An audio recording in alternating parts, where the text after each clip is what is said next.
Hello there and welcome to this GCSE biology revision video. My name is Aaron and I am a Year 11 GCSE student helping you get the grades you deserve. In this revision video we're going to be going over cell division, so that includes things like mitosis, meiosis, and this is the first part of the topic for cell division and stem cells. Stay tuned. Okay, so we're just going to get straight into it. No fluff, nothing needed. The first thing we're going to look at is the definitions and the vocabulary that you're going to be needing for this topic. So we're just going to go through this together. I've got a little key here to tell us which one is the word and which one is the definition. So for this particular topic, really important words: chromosomes carry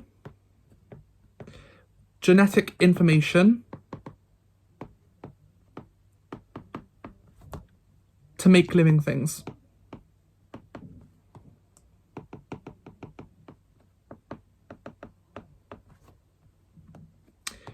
Genes code for a section of protein. Mitosis, which we're going to look at in a lot more detail, is a type of cell division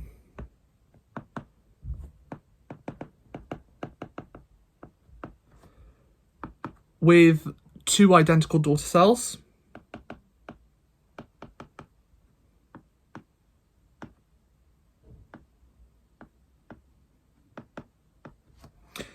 Meiosis is the four non-identical daughter cells.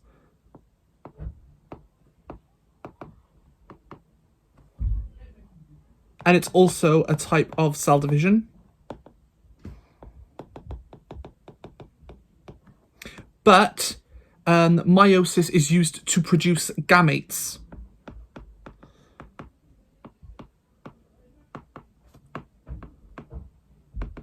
Which we're going to find the definition for right now.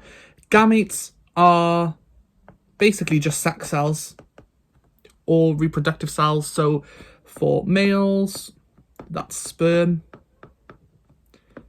Females, it's the eggs. And then for zygotes, a zygote is a fertilized egg cell, basically.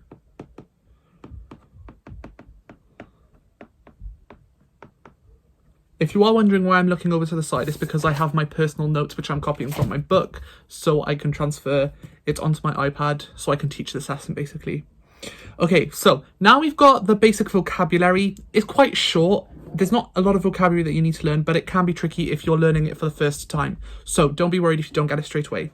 As we use it in the actual content and we look at how things work, you'll get more used to it.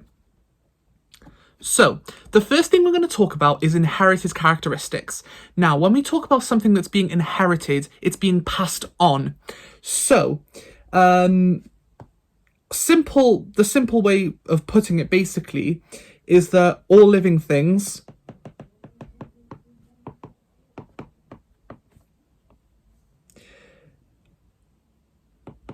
include characteristics which are passed in the chromosomes.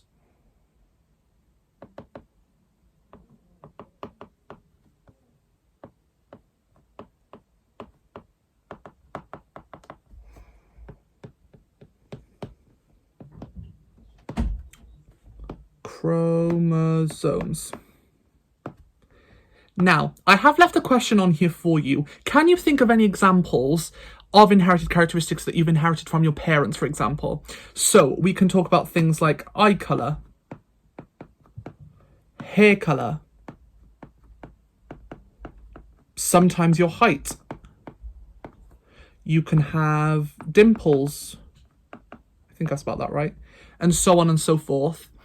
But if these inherited characteristics are being passed through the chromosomes, then where do the chromosomes come from and where are they found? Well, the basic answer to that is all chromosomes are found in in the DNA of any cell. So where's the DNA found? If you remember from year 10 biology, DNA is found in the nucleus. So let's talk about the actual structure of these chromosomes. Now, chromosomes can look, or they can be presented in different ways. If you look at the first example that we're doing here, so imagine this is our cell and this is the nucleus inside of it, and these are all all tiny little chromosomes. When you zoom in, my little magnifying glass, or my best attempt at drawing a magnifying glass, you will see something like this. So just a really kind of squiggly line, and sometimes they have little lines, or they usually drawn with little lines. So that's what you would see, but typically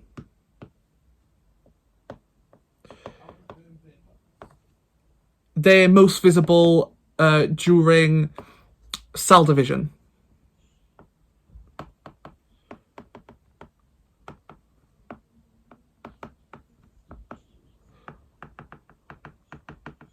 Cell division. So when they're dividing in the process of cell division, which we're going to talk about two processes of cell division in a minute, they don't look like that anymore because they're not single. What they do is they look a little bit like this. So they're kind of joined at the neck and they come in quite close like that.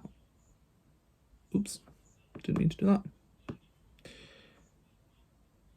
So this one goes wee, and then this one across there. They kind of look a little bit more like that. So it looks like a pair of scissors, basically, you could call it, but it's just a bit more squiggly. And again, they have the colours, or that's how they're usually drawn. So that is usually how they're found or represented in pictures. And again, they are most visible during cell division. So in terms of chromosomes, there's a particular keyword that we want to focus on, and that's the word homologous chromosomes. So if we write that out,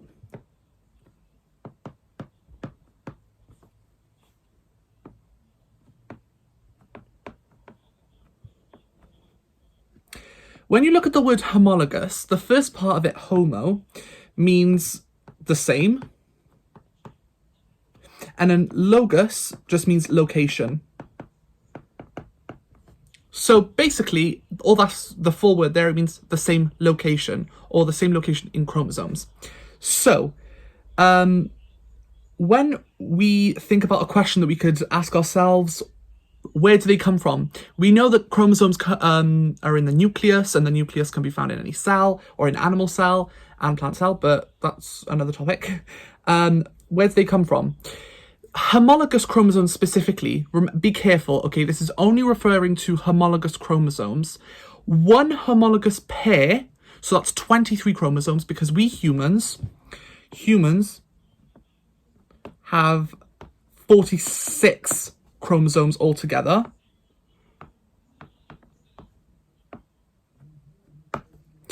A homologous chromosome has 23 pairs.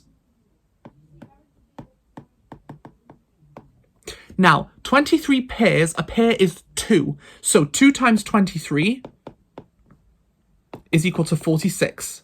So that provides the full 46 chromosomes. But where do these 23 sets actually come from? Well, if they're homologous, then you get one from mum and one from dad. So you've got, I'm just going to be really cliche and use the colour blue for dad, red for mum. So your dad has 23 chromosomes, and your mum also has 23 chromosomes. It's the wrong colour, but we'll work with it. So basically, initially what we're saying is your mum has half and your dad has the other half to make you, the full set. Hopefully that makes a bit of sense. If you have questions, don't forget, leave them in the comments and I will answer them.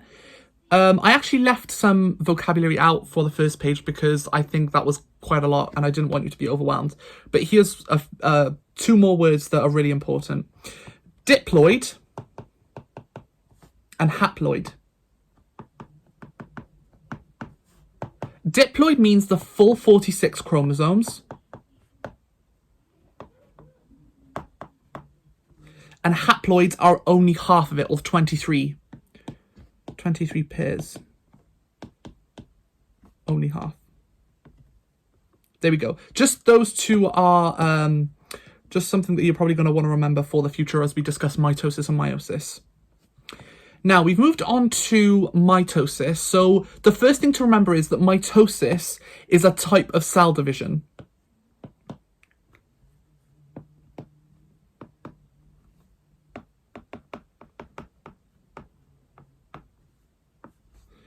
Now, mitosis is used for three things mainly, and do not get these confused with meiosis. You will lose your marks. So it's used for growth, repair, and replacement.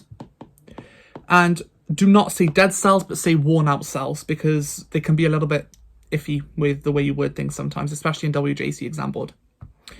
The basic sort of structure is how it goes, is you've got cell with a nucleus, and the chromosomes there, that's stage 1. We will go into more depth, this is just an overview.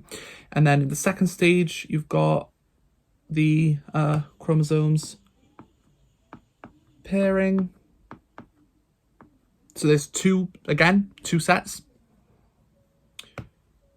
And then what that does is that separates into two identical, so they're the same. So we can leave them the same color and the same number of chromosomes.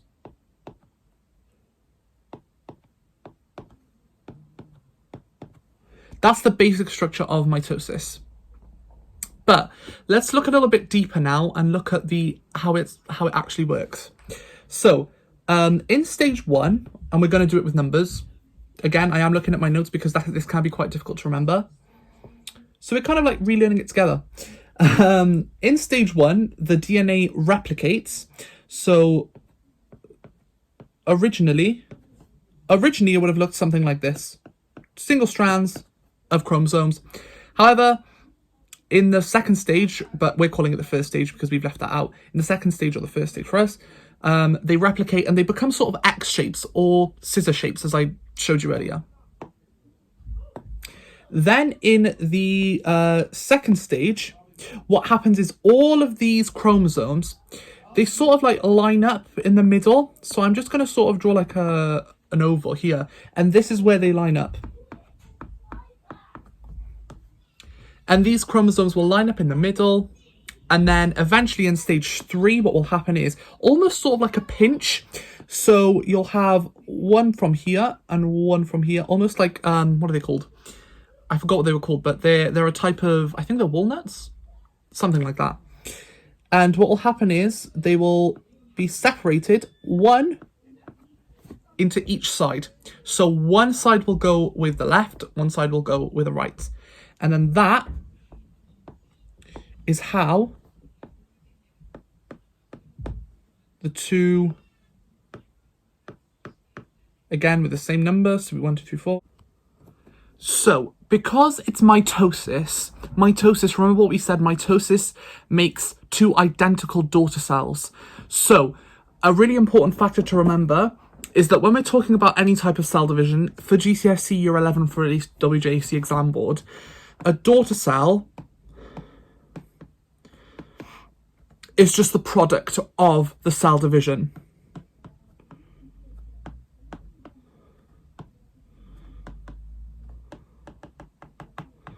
And that's something really important to remember.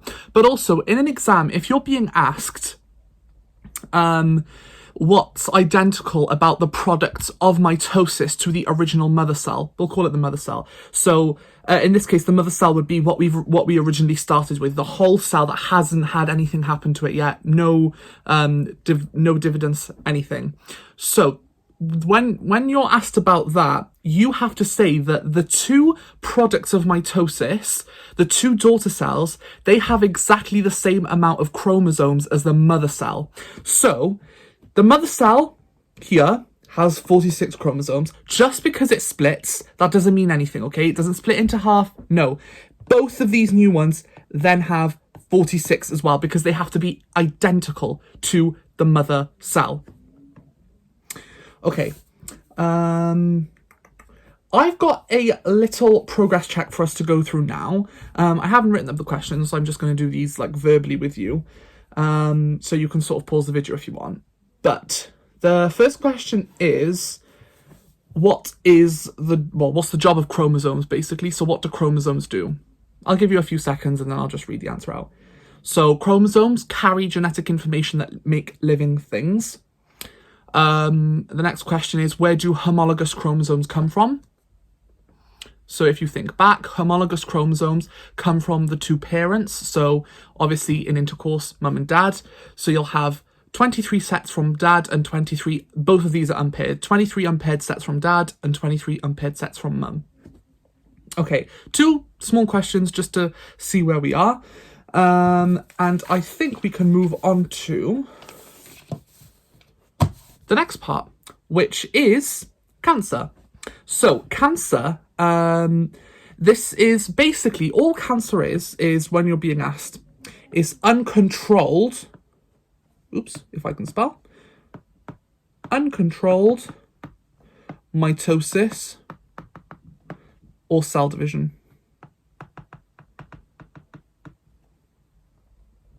So what happens is, when your body is going through mitosis, wherever it may be, your body only needs to generate enough cells to make a growth, repair, or replace worn out cells. But sometimes what happens is your body makes too many of those cells. So when the body makes too many of those cells, they become uncontrollable. And when something is uncontrollable, it means it can't be contained. And that is when the unneeded cells and the ones that are uncontrollable become cancerous. So the cells that aren't needed are the cancerous cells, but when you've got a group of the unneeded cells, so the group of cancerous cells, this is often referred to as a lump in the skin or in the body, wherever it may be. So the lump, that is referred to as a tumour. So that's something really important to remember. Now, this tumour is always going to be a result. So this is what happens after many different cancerous cells have been produced. So we're talking about a lot of mitosis happening, a lot of cell division happening at a rapid pace. So a tumour is just the product of the cancerous cells.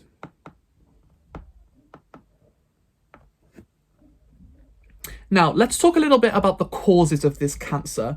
So the 2 main factors are, well, actually, excuse me, I say 2, there's 1. And basically, it all comes under carcinogen. I think I'm saying it right. I think other people say it differently. Anyway, so a carcinogen, if I can spell it right. Again, I'm having to look at my notes because it's been a while since I've done this. It's basically harmful chemicals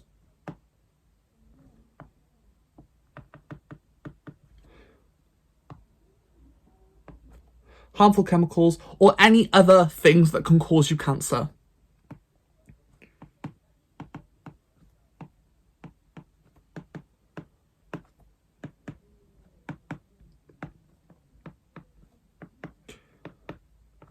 So all of these are different things that happens to your body. So when your body is overwhelmed by carcinogens, what happens is there's a mutation. And now these mutations don't necessarily have to be bad, but sometimes they are. And when you've got multiple mutations and they happen at a rapid pace, that's when things start to get serious. You can't have cancer with just one spontaneous mutation. And, you know, basically, the moral of the story is more than one mutation is needed for a cancer to happen. And whilst we're talking about mutations, it's helpful to actually know what a mutation is. So we can write that down. So a mutation is a spontaneous... Oh dear, here we go with spelling. I think I spelled it right. Change in gene structure. Remember what genes were? They code for a specific type of protein. Gene structure. The chromosomes itself, or the number of chromosomes. So that's what a mutation is. But remember what I said, multiple mutations are needed. So that's why, as you grow, mutations could be happening in our bodies right now and we wouldn't know it. There's no way of knowing. But as we get older, these mutations happen a lot more, and they will have built up from our childhood.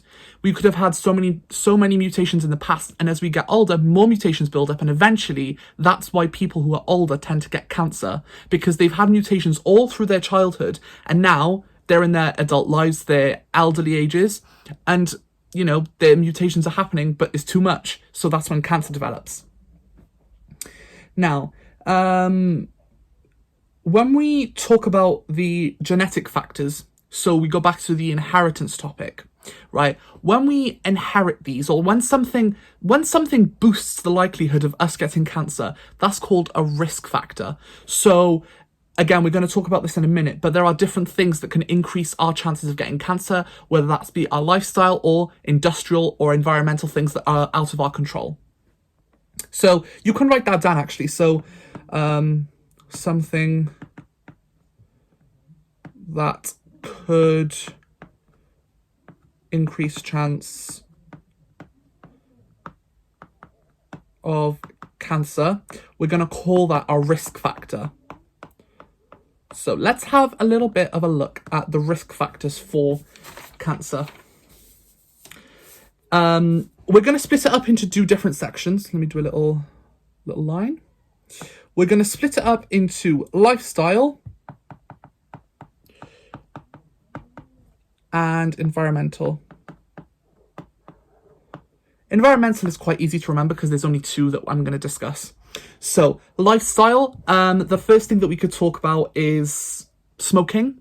So smoking, again, when you smoke the cigarettes or vape or whatever you do nowadays, the chemicals, the carcinogens in whatever you're smoking or whatever, they affect your lungs, which leads to lung cancer.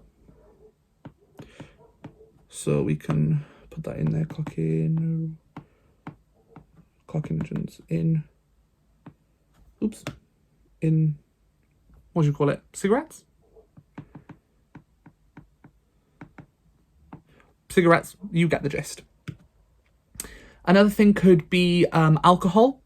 So alcohol usually targets the kidneys. You could be talking about a sexually transmitted disease, which I'm thinking specifically of HPV, which is a human papilloma, and that's when the genitals are affected in different ways.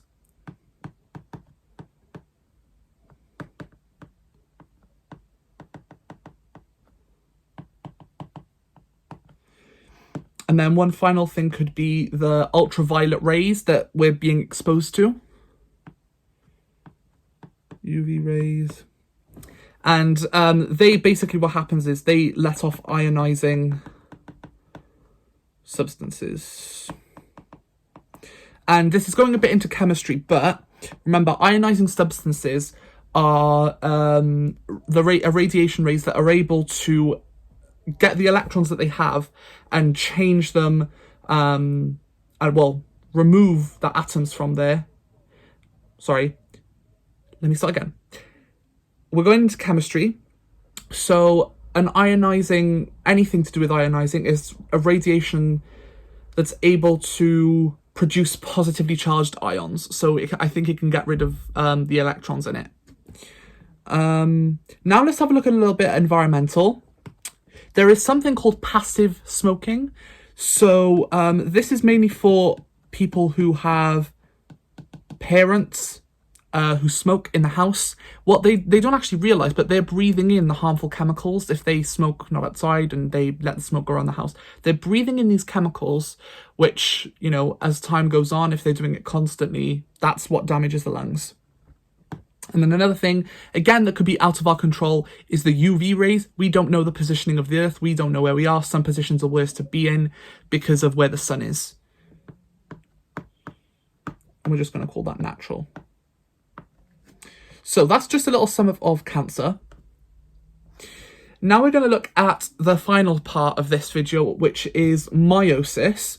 So if we go back to our vocabulary, which is here, we said that meiosis produces four identical daughter cells, and they are used to produce gametes, which gametes are sex cells for boys, sperm, girls, eggs. So, when two parents sexually reproduce, the nucleus, so we're going to go to here, we're just going to draw a little circle for the boy's nucleus, fuses with the mum's nucleus of the egg. So that's the sperm, that's the egg, and they create a zygote, which again, if you go back to our vocabulary, a zygote is a fertilized egg cell, because that's what the sperm does. That's what the sperm does. It fertilizes the egg cell. Now, each gamete, so don't forget a gamete, sex cell, each gamete, so that's our sperm nucleus and egg nucleus, 23 pairs. They both have 23 pairs. So, when the male and female gametes fuse together, their nucleuses, sorry, I just knocked my desk, that becomes a zygote, which in turn becomes an embryo with a full set of 46 chromosomes. So you've got half from mum and half from dad. And that's what we talked about earlier, homologous chromosomes and all of that stuff. And an important vocabulary, embryo is just an organism in its early developmental stages.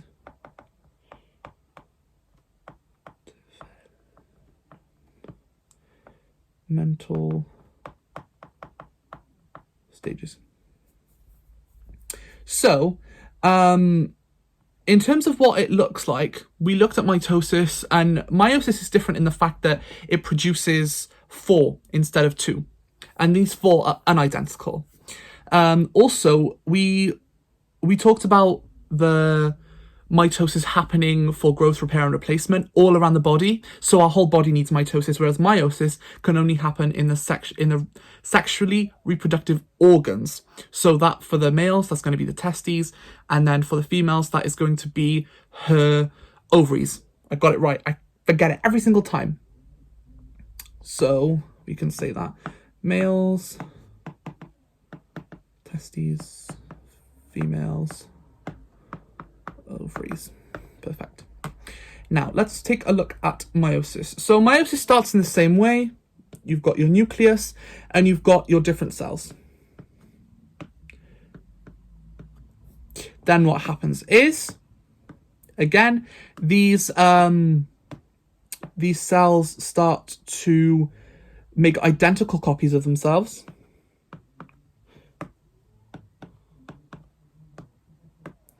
Very similar to mitosis, but then the similar ones pair up together. So again, this is usually based on height and size. So we could actually have one red, one blue, because they're the same height and size. We can have red, red, blue, blue, blue, red. And then what happens is the DNA swaps. So it goes circle, again, lines up. So we're gonna have boom, boom. And again, it's gonna go down the middle. and that's going to create two, it's going to create two separate cells.